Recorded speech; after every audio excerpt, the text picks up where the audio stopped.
ఇప్పుడే జీ5 app download చేయండి. చూడండి మీ ఫేవరెట్ టీవీ షోస్ ఎప్పుడైనా ఎక్కడైనా. మిత్ర, తనను చూస్తే అర్థం కావట్లేదా? తనను తాను కాపాడుకోవడానికి ప్రతిసారి ఏదో ఒక నాటకం ఆడుతూనే ఉంది.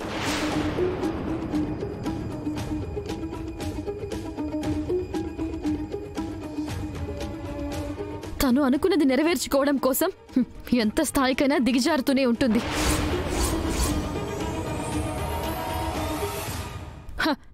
ఇప్పుడు మరొకసారి దిగజారింది.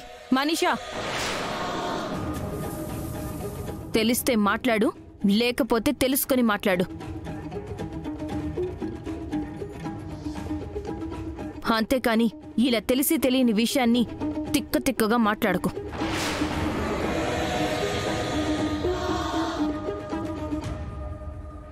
మనీషాని మందలిస్తున్నావేంటి లక్ష్మి? నీ గురించి మాకు తెలీదా?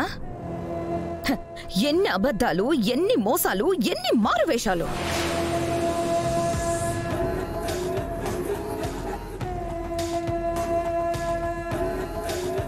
మొదటి నుంచి ఇక్కడ నందన్ కుటుంబాన్ని ఏదో చెయ్యాలని ఏదో లక్ష్య పెట్టుకుని ఇక్కడికి వచ్చావు.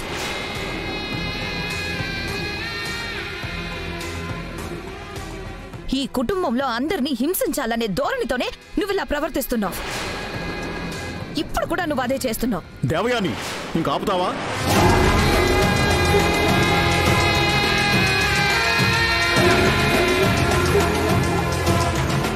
ఏ ఆడదైనా తనకు తాను గర్భవతి కాకుండా గర్భవతి అని అబద్ధం చెప్తుందా?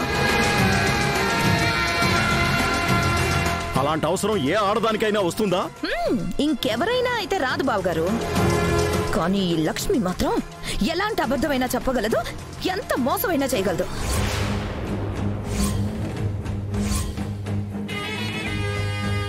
ఈ ఇంట్లో నుంచి మనం ఎంత త్వరగా పంపించాలని మనం చూస్తూ ఉంటే మన నిర్ణయాన్ని వెక్కిరించడం కోసం ఇలాంటి కొత్త అవతారం ఎత్తింది లక్ష్మి.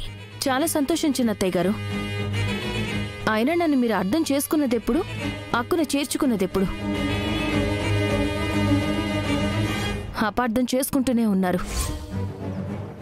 ఎప్పుడూ అపనిందలు వేస్తూనే ఉన్నారు. ఇప్పుడు కొత్తగా అర్థం చేసుకుంటారని నేను కూడా అనుకోవడం లేదు.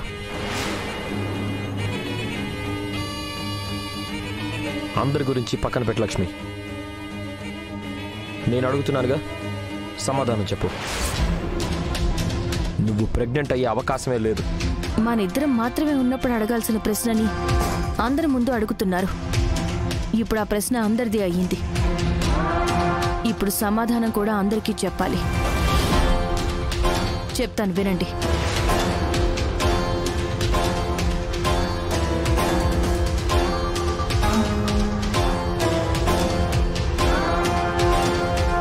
నేను గర్భవతిని అవ్వడానికి కారణం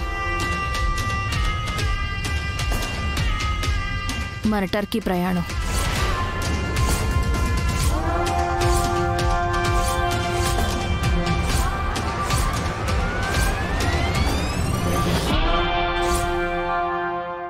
జీ5 యాప్ డౌన్లోడ్ చేసి అన్ని ఎపిసోడ్స్ పూర్తి ఉచితంగా చూడండి.